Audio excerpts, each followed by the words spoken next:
When you sleep, the performance ends. The posture you hold all day, the restraint, the civility, the rules you obey to survive, loses oxygen. The mind descends into a quieter chamber where excuses don't carry weight and self-narratives stop working. This is where erotic dreams appear, not as indulgence, but as evidence. They arrive because the psyche has found a moment when it can finally speak without being corrected. What rises is not random desire, it is stored pressure. It is the unpaid debt of will, the energy you denied expression while awake. You tell yourself you're disciplined, focused, in control. The night tests that claim. It asks a simpler question: what did you refuse to feel today? The modern man mistakes these dreams for horniness because he's been trained to collapse libido into sex. That misunderstanding is convenient. It keeps him shallow. Libido is not the act, it is the current. It's the force behind ambition, aggression, hunger, pursuit, and creation. When this force is constrained too long by fear, politeness, or moral theater, it doesn't disappear. It reroutes. Sleep becomes the opening. The erotic image is not the message, it's the envelope. Inside is a ledger of denied impulses, authority you didn't claim, confrontation you avoided, desire you buried because it threatened your image of yourself. The unconscious doesn't moralize, it compensates. If your day was narrow, the night expands. Consider the pattern. Men who live tightly controlled lives, overmanaged schedules, muted opinions, cautious choices, often dream vividly. The psyche is balancing the equation. Where you are small by day, it makes you large by night.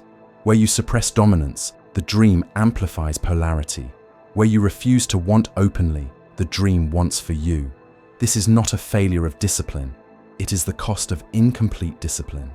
Real control includes expression. False control is repression dressed as virtue. Erotic dreams expose that distinction with surgical clarity. There is a reason these dreams feel more real than fantasy.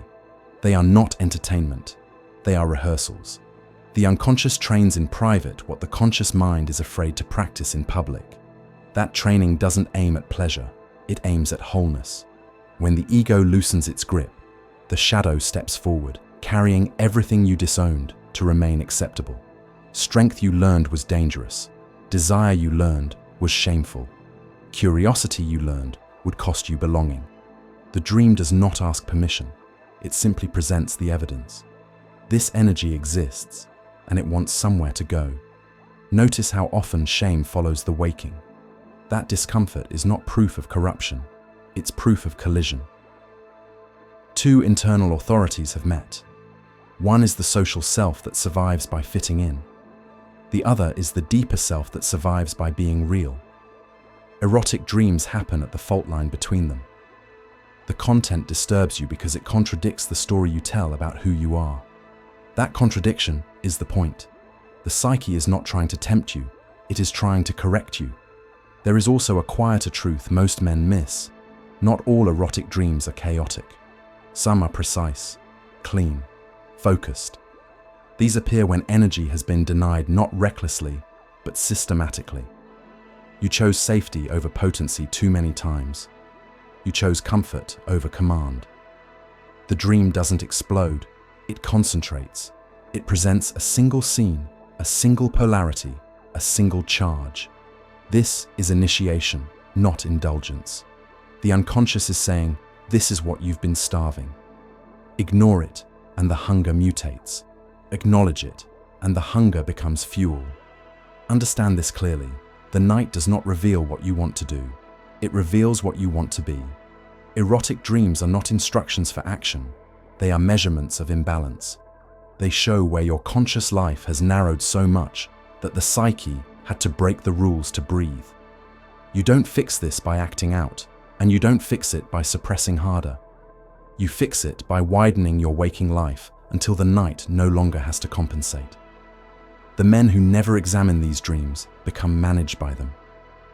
The men who study them become quieter, steadier, and more dangerous in the right ways. Because once you see what the shadow is carrying, you stop pretending it isn't there. And the moment you stop pretending, the night loses its leverage. The unconscious does not speak plainly. It does not explain itself. It does not justify.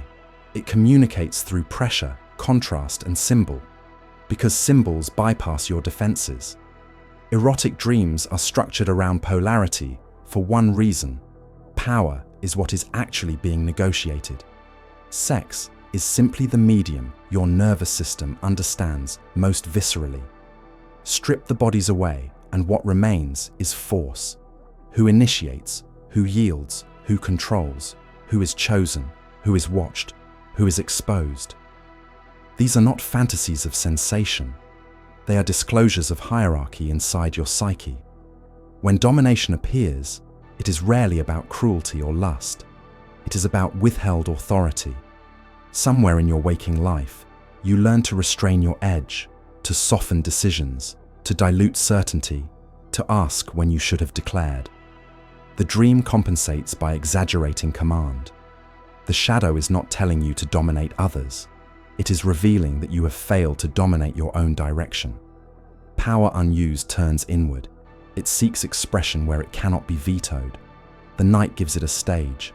Submission dreams are misunderstood even more deeply. They are not weakness. They emerge when control has become armor instead of discipline. When you manage everything, plan everything, guard every angle, the psyche grows tired. It wants relief from vigilance. The dream offers surrender, not as humiliation, but as rest. This is the shadow asking whether your strength has become brittle, whether your identity has narrowed so tightly around control that there is no room left to exhale. The man who refuses to yield anywhere will eventually yield in the one place he cannot supervise. Then there are the figures, the recurring faces, the inappropriate archetypes, the people you would never consciously choose. These are not about the individuals themselves. They are carriers. Each one represents a trait you have disowned: confidence without permission, sensuality without apology, boldness without consensus. The unconscious attaches these traits to forbidden forms because that is the only way to smuggle them past your moral gatekeepers. The more unacceptable the symbol, the more urgent the trait. Multiplicity in dreams, multiple partners, shifting scenes, fragmented encounters, is a signal of divided identity, not confusion, but dispersion. Your energy is spread across too many unlived possibilities. You adapted early. You learned to be what was required.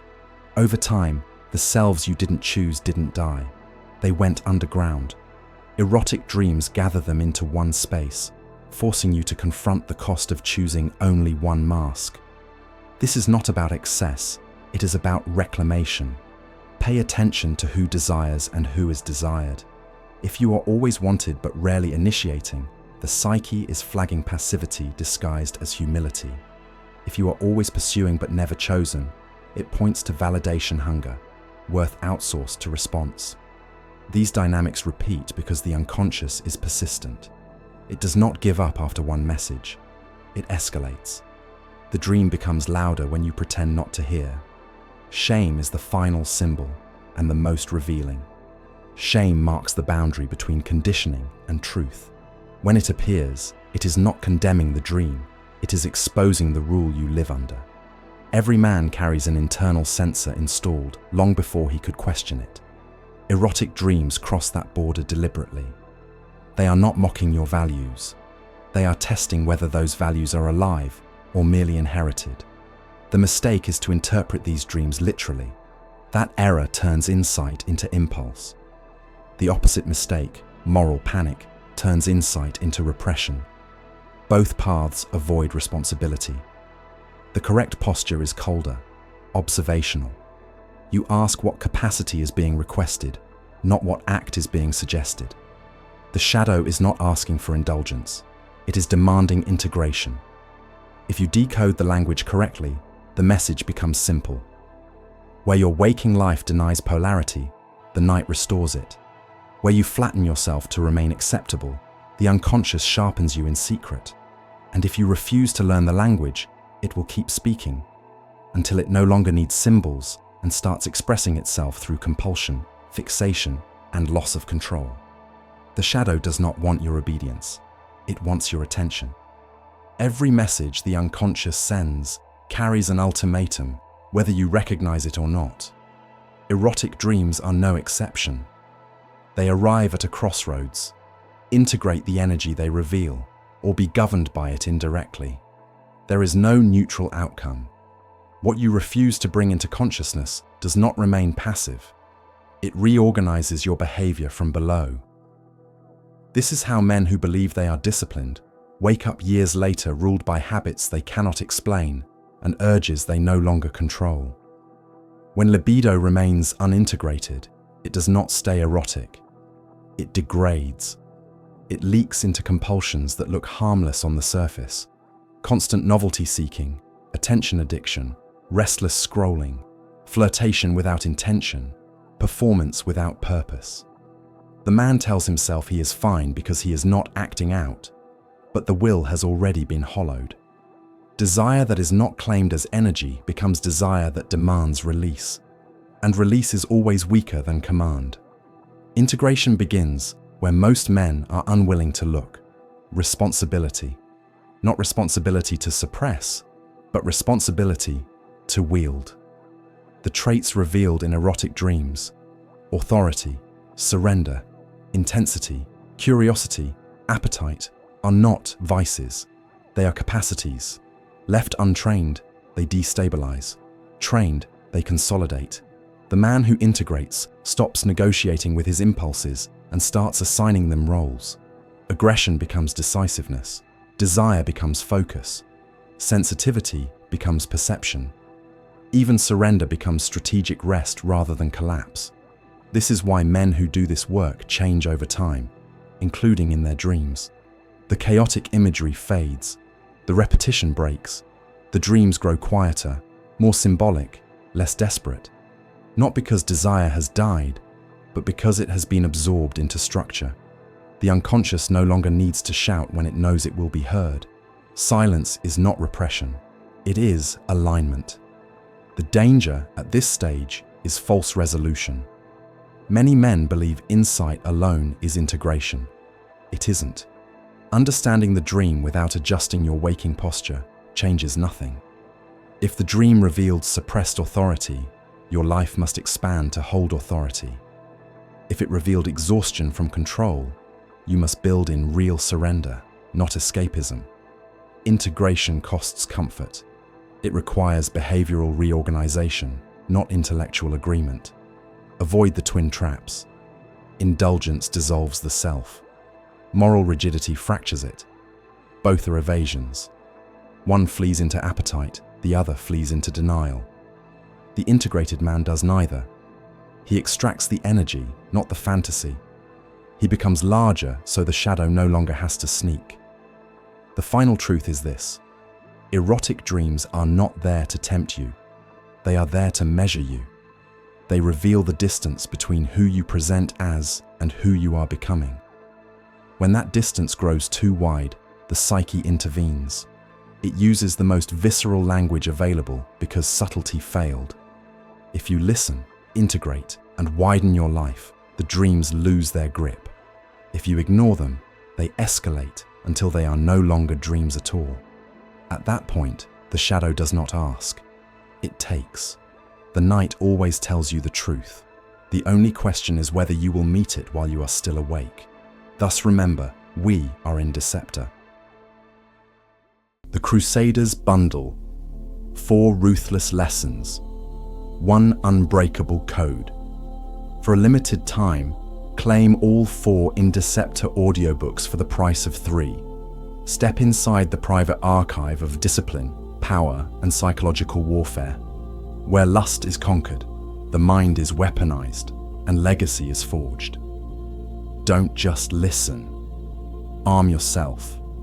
indeceptions.com